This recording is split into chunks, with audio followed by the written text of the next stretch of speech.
السلام علیکم ورحمۃ اللہ وبرکاتہ۔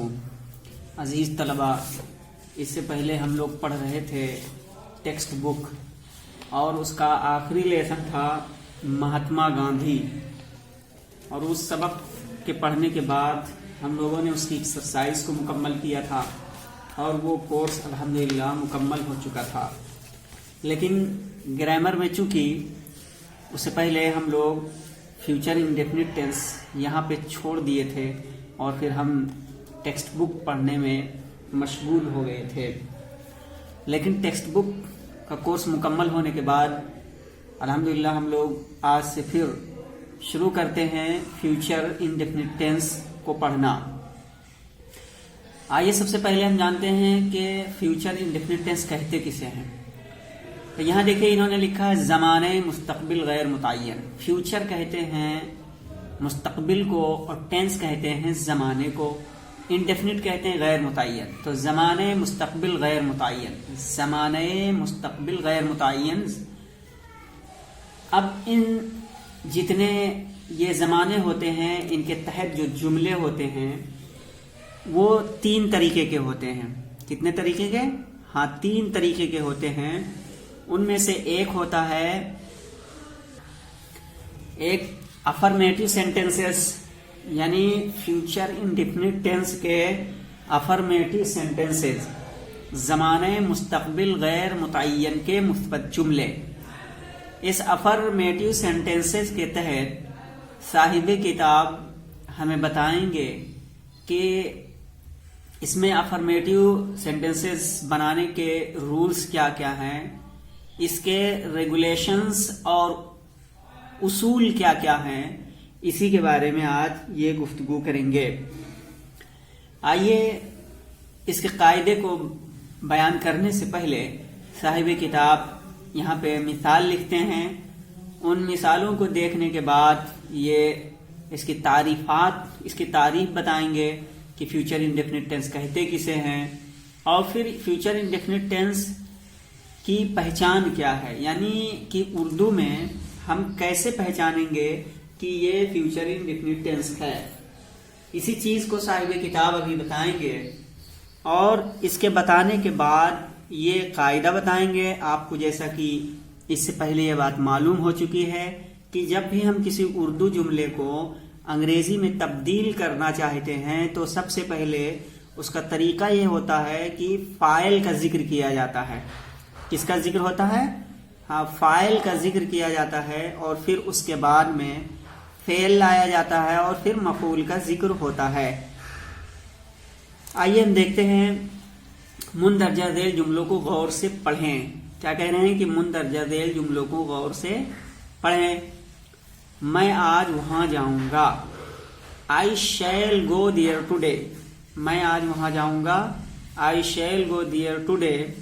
ہم کل تمہارے ساتھ میرٹھ جائیں گے، We shall go to Meerut with you tomorrow۔ تم فٹ بال کھیلو گے، You will play football۔ وہ اپنے مضمون لکھیں گے، They will write their essays۔ Razia ایک نظم پڑھے گی، Razia will read a poem۔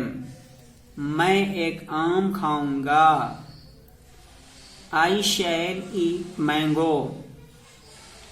میں اس کی ضرور مدد کروں گا، I will help him۔ تم میرے کمرے میں دوبارہ نہیں گھسو گے، You shall not enter my room again۔ ہم آپ کی مدد کریں گے، We will help you۔ اسے کمرہ صاف کرنا ہوگا، He shall clean the room۔ عزیز طلبہ، یہ مثالیں تھیں۔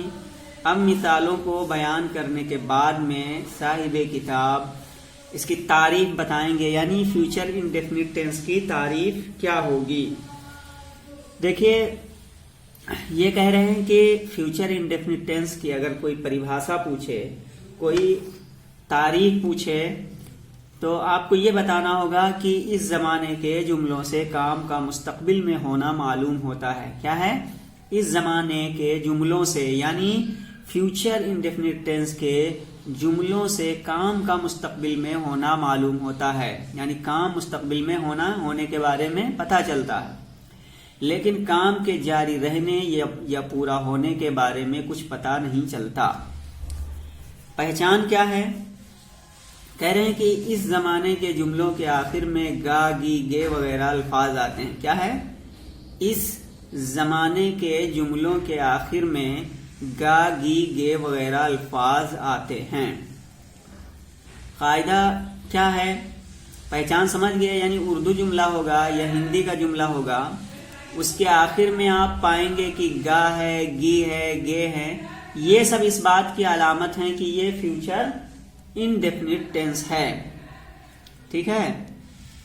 اب اس کے بعد میں پہچان جاننے کے بعد میں قاعدہ یہ بتائیں گے، چونکہ اصول آپ جان چکے ہیں کہ جب بھی کوئی اردو جملہ ہو اس کی انگریزی آپ بنانا چاہیں گے تو اس کے سب سے پہلے اس میں فاعل تلاش کریں گے، اور فاعل تلاش کرنے کے بعد میں اسی فاعل کے حساب سے یہاں ہیلپنگ ورب، چونکہ یہ اس میں شیل اور ول آئے گا تو اس کو استعمال کریں گے، اسی کے بارے میں بھی آگے بتائیں گے۔ دیکھیے قاعدہ نمبر 1، ان جملوں میں آئی وی کے ساتھ شیل لگا کر ورب کی فرسٹ فارم کا استعمال ہوتا ہے۔ یعنی یہ بتا رہے ہیں کہ جب کوئی اردو جملہ ہو اور اس میں فاعل آئی یا وی ہو تو اب سب سے پہلے آپ آئی وی لکھیں گے اور اس کے بعد میں شیل ہیلپنگ ورب جو کہ اس کو لگائیں گے، پھر شیل کے بعد میں ورب کی فرسٹ فارم کا استعمال کریں گے۔ جیسا کہ اوپر یہ میں ایک آم کھاؤں گا تو I shall eat a mango, یہاں دیکھیے یہاں فاعل میں، یہاں واحد، یہاں آئی ہے، اس لیے شیل ہیلپنگ ورب آیا ہے، اور پھر اس کے بعد میں ورب کی فرسٹ فارم لائے ہیں، پھر مفعول کا ذکر کیا ہے۔ تو اب ان مثالوں سے یہ بات کلیئر ہو گئی کہ اگر فاعل آئی وی ہو تو اس کے ساتھ شیل ہیلپنگ ورب آئے گا اور پھر ورب کی فرسٹ فارم کا استعمال کریں گے۔ اب اس کے بعد میں دیکھیے یہاں بتا رہے ہیں قاعدہ نمبر 2 کہ ان جملوں میں، یعنی اگر فیوچر انڈیفینٹ ٹینس کے جملے ہوں اور ان میں فاعل کون کون ہوں، you who, they who, he who, she who, it ہو، اور واحد نام وغیرہ ہوں، تو اس کے ساتھ جو ہیلپنگ ورب ہوگا وہ ول لگا کر ورب کی فرسٹ فارم کا استعمال ہوتا ہے۔ کیا کرتے ہیں؟ ول لگا کر ورب کی فرسٹ فارم کا استعمال کریں گے۔ یعنی یہ بات کلیئر ہو گئی کہ آئی وی کے ساتھ شیل آئے گا اور بقیہ جتنے بھی فاعل ہیں سب کے ساتھ ول لگائیں گے اور ورب کی فرسٹ فارم لائیں گے، اور آخر میں کیا کریں گے؟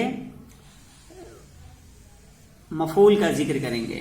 یہ دوسرا قاعدہ ہو گیا۔ تیسرا قاعدہ یہ ہے کہ پکا ارادہ، یقین دلانا، آمادگی، حکم، دھمکی یا مجبوری وغیرہ بتانے والے جملوں میں یہ کہہ رہے ہیں کہ اگر کوئی جملہ ایسا ہو جس میں پکا ارادہ بتانا مطلوب ہو، یقین دلانا مقصد ہو، آمادگی یا حکم، دھمکی یا مجبوری وغیرہ بتانے والے جملوں میں آئی وی کے ساتھ ول اور اٹ، نیم اور ہی، شی، اٹ، دے، یو کے ساتھ شیل لگا کر ورب کی فرسٹ فارم کا استعمال ہوتا ہے۔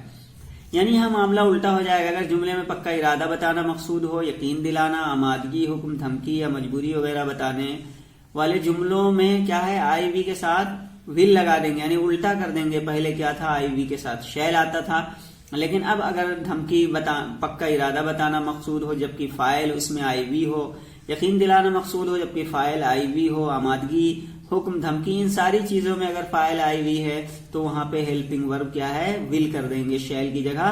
بس یہ پکا ارادہ، یقین، آمادگی سب کا معنی دینے لگے گا۔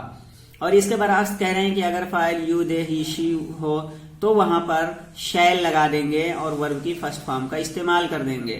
جن جملوں کا کام کا یقینی طور پر ہونا پایا جاتا ہے وہ جملے بھی اسی طرز پر بنیں گے۔ اب یہ چوتھا قاعدہ بتا رہے ہیں کہ زمانے مستقبل میں کل کے لیے ٹمارو کا استعمال ہوتا ہے۔ زمانے مستقبل میں کل کے لیے ٹمارو کا استعمال ہوتا ہے۔ عزیز طلبہ، یہ قاعدہ تھا جو ہمارے سامنے آیا، اس کو ہم جان چکے ہیں۔ اب اس کے بعد میں ہم انہی قاعدوں کی روشنی میں ہم کل یہ ایکسرسائز کریں گے۔ انگریزی میں ترجمہ کیجئے، میں کل کھانا کھاؤں گا، شاہد جمعرات کو میرٹھ جائے گا، فوجی دشمن کو مارے گا، وہ آج کتاب پڑھے گا، رحیم کل آپ کے گھر جائے گا، ہم یہ کام ضرور کریں گے، وہ ہمارا حکم ضرور مانیں گے، تمہیں شاہد کے ساتھ پڑھنا پڑے گا، ساجدہ کل ایک میٹھا گیت ضرور گائے گی، تم مضمون ضرور لکھو گے۔ آج کے لیے بس اتنا ہی، پھر ملیں گے آپ کو اگلی ویڈیو میں اس کے منفی قاعدے اور جملے کے ساتھ۔ السلام علیکم ورحمۃ اللہ وبرکاتہ۔